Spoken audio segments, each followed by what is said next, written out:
Sir నమస్కారం sir. నమస్తే. Sir తొందరలో కేబినెట్ మీటింగ్ అయితే ఉంది సార్ ఏపీలో. అయితే చంద్రబాబు నాయుడు గారు ఒక ప్రత్యేక చట్టం తీసుకురాబోతున్నారు. అది కూడా సోషల్ మీడియాని కంట్రోల్ చేయడానికి. ఎందుకంటే సోషల్ మీడియాలో ట్రోలింగ్ పెరిగిపోయింది.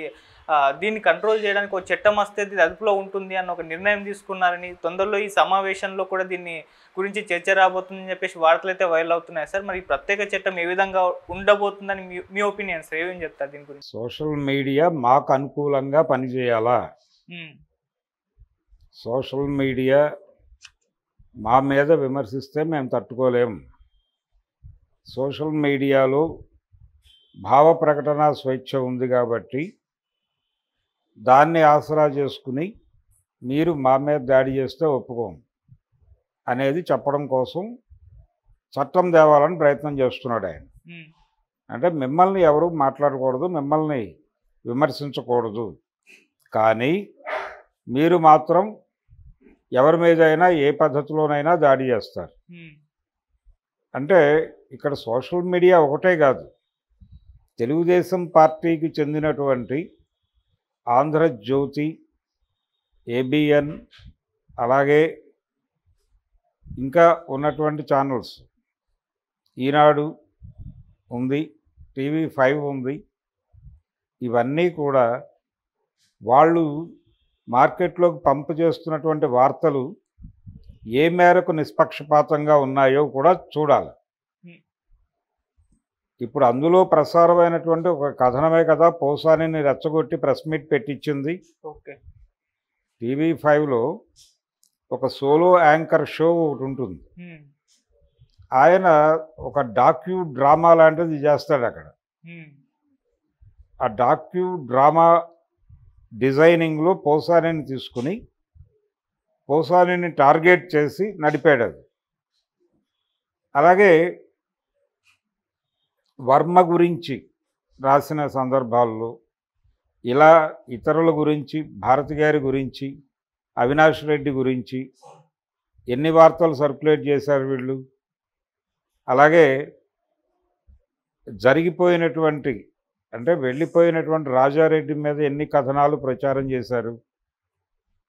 వైఎస్ మీద కూడా కథనాలు ప్రచారం చేశారు కదా. ఆ రోజున జగన్మోహన్ రెడ్డి అధికారంలో ఉన్నప్పుడు, అధికారంలో నుంచి తప్పుకున్న అధికారంలో నుంచి దిగిపోయిన తర్వాత, ప్రజలు దింపేసిన తర్వాత కూడా ఈ దాడులు ఆగట్లేదు కదా. స్టిల్ ఈ రోజుకి ఆ దాడులు కొనసాగుతూనే ఉన్నాయి. ఆయన్ని ఒంటరిని చేయాలి, ఆ పార్టీని టార్గెట్ చేయాలి, దాని మీద రోజుకొక కథనం రావాలి, జనంలో ప్రచారం చేయాలి, జగన్మోహన్ రెడ్డిని ఒక రకంగా బదనాం చేయాలి అనే ప్రోగ్రాంతో పనిచేస్తున్నారు కదా వీళ్ళందరూ. వాటిని చూస్తే అర్థమైపోతుంది. కాబట్టి పరిస్థితి ఎంత దారుణంగా తయారైందంటే, మొన్న ఎన్నికల్లో డబ్బులు పంపిణీ చేయడానికి వెళ్ళిన వాళ్ళు ఏ అపార్ట్మెంట్ వాళ్ళు ఏ పేపర్ వేయించుకుంటున్నారు అనే దాన్ని బట్టి డబ్బులు పంపిణీ చేశారు. సాక్షి వేయించుకుంటారన్న 205లో అక్కడ మనం డబ్బులు ఇచ్చినా అనవసరం అని తెలుగుదేశం వాళ్ళు 205లో సాక్షి వేయించుకుంటారు కాబట్టి మనం వాళ్ళకు ఒకసారి పరామర్శ చెప్పి 4 డబ్బులు ఇస్తే పని అవుతుందని వైఎస్ఆర్సీపీ వాళ్ళు అనుకోవడం మనకు తెలుసు. ఈ లెవెల్కి మీడియా వెళ్ళింది. ఇక్కడ నేను డబ్బులు పంపిణీ గురించి మాట్లాడలే. అంటే ఏ పార్టీ వారు ఆ పేపర్ తెప్పించుకోవటం అనే కల్చర్ నడుస్తోంది ఇప్పుడు. ఆ ఇంటికి వచ్చే పేపర్ని బట్టి ఆ ఇంటి వాళ్ళు ఏం ఆలోచిస్తారో మనకు తెలుస్తుంది. ఆ ఇంట్లో మనం ఒకవేళ ఏదైనా పని మీద పెడితే ఏం మాట్లాడాలో కూడా తెలుస్తుంది. ఆ ఇంటికి వచ్చిన పేపర్ చూస్తే మనకు సినిమా అర్థం కావాలి. ఒకవేళ సాక్షి, ఆంధ్రజ్యోతి రెండు టేబుల్ మీద ఉంటే అక్కడ ఒకలా మాట్లాడాలి. ఆంధ్రజ్యోతి, ఈనాడు ఉంటే ఒకలా మాట్లాడాలి, జ్యోతి ఉంటే ఒకలా మాట్లాడాలి. ఇలా తయారైంది పరిస్థితి. కాబట్టి మీరు కూడా ఉన్నారు ఈ ఏరియాలో.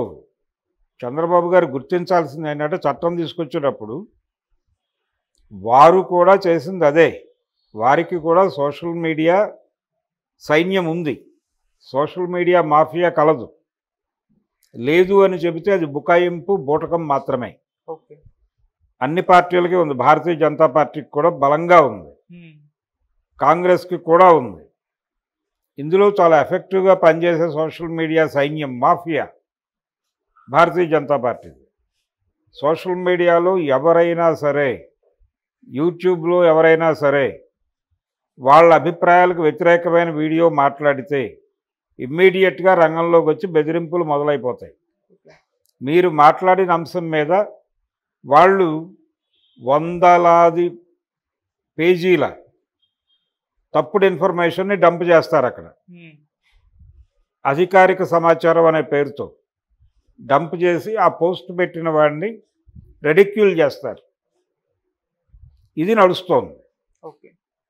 మీ కూటమి ఎన్డీఏ కూటమిలో సోషల్ మీడియా మాఫియా లేనటువంటి పార్టీ ఏదైనా ఉందా? ముందు చెప్పండి. ఆ తర్వాత చట్టం తెండి. అంటే చట్టం తెచ్చేసిన తర్వాత చట్టం ఎందుకు చేస్తున్నాడు ఆయన? తన వ్యతిరేకుల్ని దీనిలోకి తీసుకొచ్చి, రాడార్లోకి తీసుకొచ్చి వాళ్ళని లోపలేయటానికి. ఇప్పుడు టాడా యాక్ట్ తీసుకొచ్చారు ఆ రోజుల్లో, టెర్రరిస్ట్ యాక్ట్. దాని కింద ఊళ్ళల్లో కరపత్రాలు పంచిపెడుతున్న వాళ్ళ మీద కూడా టాడాలు పెట్టారు. ఓకే. ఇది పరిస్థితి. డెఫినెట్గా చట్టం తీసుకొచ్చేది ప్రతిపక్షాలను అణగదొక్కడానికే, ప్రతిపక్షాలను కంట్రోల్ చేయటానికే. ప్రభుత్వ వ్యతిరేక ఆర్గ్యుమెంట్స్ ఎవరు చేసినా వాళ్ళ చట్ట ప్రకారం నేరస్తులు అవుతారు. అంటే ప్రభుత్వాలకు వ్యతిరేకంగా నియంతృత్వమే, అంతకుమించి ఏమీ కాదు. ఓకే. జగన్మోహన్ రెడ్డి మీద ఏ ఆరోపణలు అయితే వీరు చేశారో అవే వీరు చేస్తున్నారు. ఇప్పుడు వాటినే ఆచరిస్తున్నారు.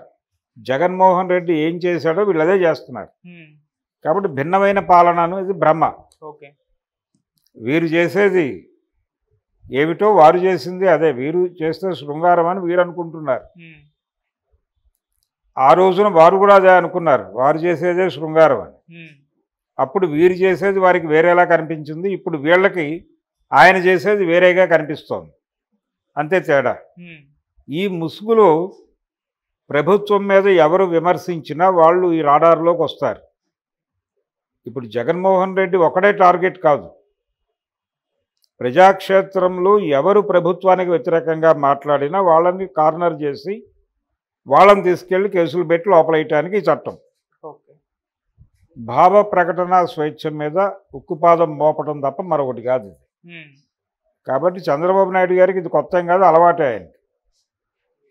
ఆ రోజున కేంద్ర ప్రభుత్వం తీసుకొచ్చేటువంటి అన్ని చట్టాలకి, ఫోటో యాక్ట్కి, వీటన్నిటికీ వారి మద్దతు ఉంది. రెండోది, ఆయనకి బలమైన అడ్మినిస్ట్రేటర్ అనే పేరుంది. బలంగా కంట్రోల్ చేయగలడు దేన్నైనా అనేటువంటి ఇమేజ్ ఉంది. ఆ ఇమేజ్ మేరకు ఆయన ఆ అభిప్రాయంతోనే సెయిల్ అవుతాడు. చట్టం తెస్తాడు. అది దుర్వినియోగం అవుతోందని ఏడ్చేవాళ్ళు ఏడుస్తారు, అరెస్ట్ అయ్యేవాళ్ళు అరెస్ట్ అవుతారు, జైలుకి వెళ్తారు. జైళ్ళకి వెళ్ళినటువంటి వాళ్ళ రోదనలన్నీ కూడా అరణ్య రోదనలుగా మారతాయి.